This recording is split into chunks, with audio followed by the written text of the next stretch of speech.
Welcome to day 2 of the Love Manifesting Challenge. Today we're talking about, are you asking correctly? Yes, there is a correct way to place your order for your man, for your ideal man, and you want to make sure you're doing it the right way. So I'm going to tell you a story first before we get into today's exercise. It's from a book called The Circle Maker by an author named Mark Batterson. I'm going to be looking to the side for a bit just because I have the notes on the story. I want to make sure I get it all correctly. So picture this. 1st century BC, there's a devastating drought threatening to destroy everyone alive. And there's this eccentric sage named Honi, and he is known for his ability to pray and make it rain. So Honi's like, okay, you guys, I got this. I'm going to end the drought. I'm going to make it happen. Let's go.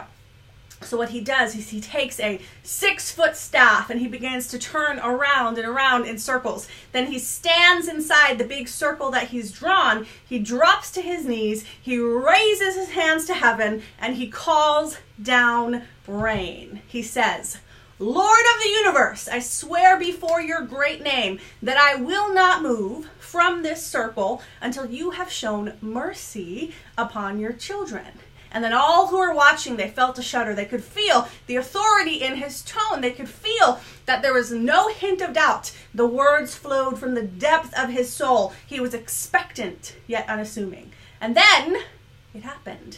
Raindrops descended upon the earth, and the thousands of people who were watching, they went, they gasped, because his words actually had an effect. So drops start pouring down and the crowd is in awe, but it's just a few drops. And the crowd is not satisfied. He's not satisfied. So he changes his words. He says, not for such rain have I prayed, but for the rain that would fill cisterns and pits and caverns.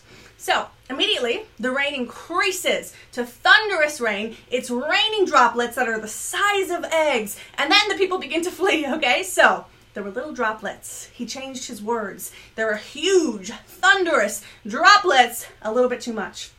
So he stays inside his circle.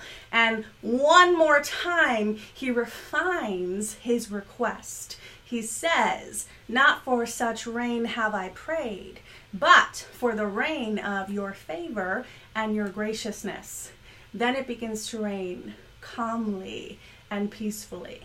So where I want to share this story with you is because when I read it in this book, I thought, this is the perfect story to demonstrate the power of your words and are you asking correctly. So the thing Honi wanted was rain to end the drought, but the way he asked delivered a different result. When he asked for rain by the mercy of God, he got little tiny droplets. When he asked for rain enough to fill cisterns and pits and taverns, he got thunderous rain.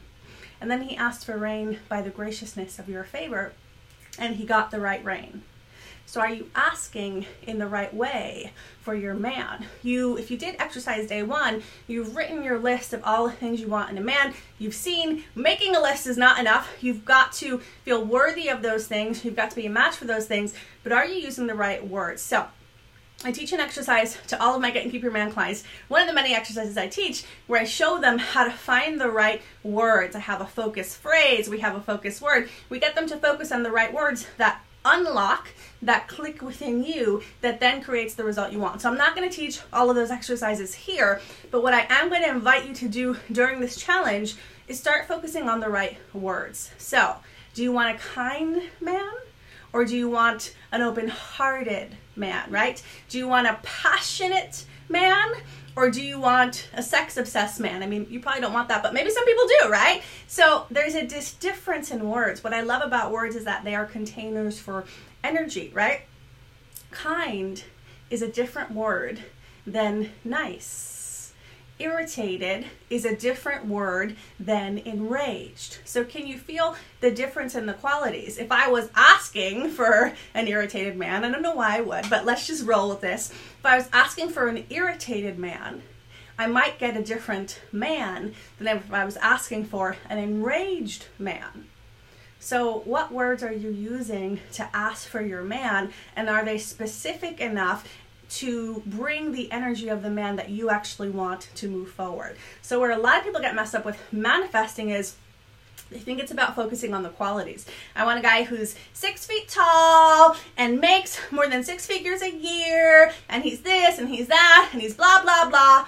And as you've seen, that doesn't bring you what you want. It's energy that helps you manifest. So I want you thinking today specifically, what are the adjectives that I would use to describe the kind of man that I'm wanting? And is there a different word that would make this click? So you can actually use a thesaurus or just use your mind or ask your higher self, what are the right words for me? So one of the words that I focused on when I was manifesting my husband Mike is the word centered. Now, different words can mean different things to different people, but centered was a little energetic container for me. Words hold energy, words hold meaning. So I was focused on centered. That meant to me, I want a man who can hold his own, who can not be afraid of my power, my greatness, who can, when he faces fear, look within, get centered, and choose love.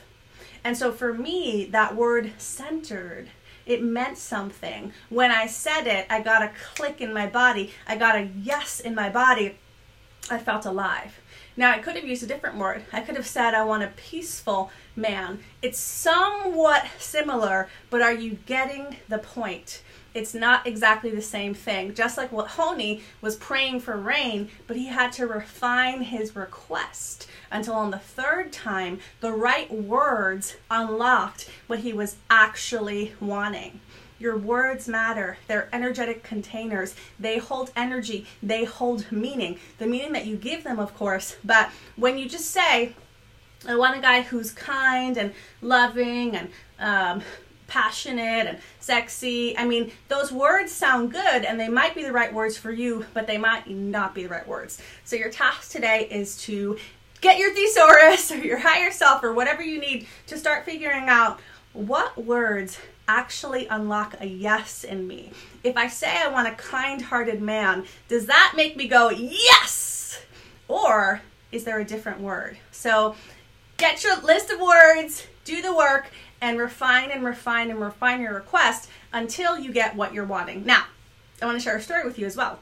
So one of my clients asked, I'm not sharing her full name. She is engaged. She announced it on Facebook, but she hasn't posted in my Love Works Life Facebook group yet. So that's why I'm not sharing her full name until she shares her post in there.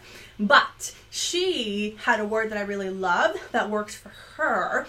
It's one of the tools. Remember, there's like a ton of tools that I teach them in my Get and Keep Your Man program. But one of the tools that I teach them was to focus on one of the most important words. And her word was wholehearted. And to her, that meant a lot. So remember, one word, it might not mean something to you, but it means something to the other person. Her word was wholehearted.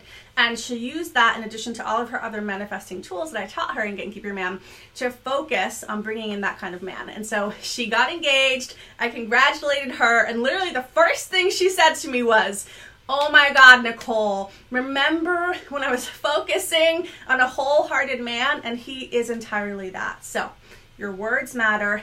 Ask correctly, because the word unlocks the energy and the feeling is what's actually going to manifest in the right man for you.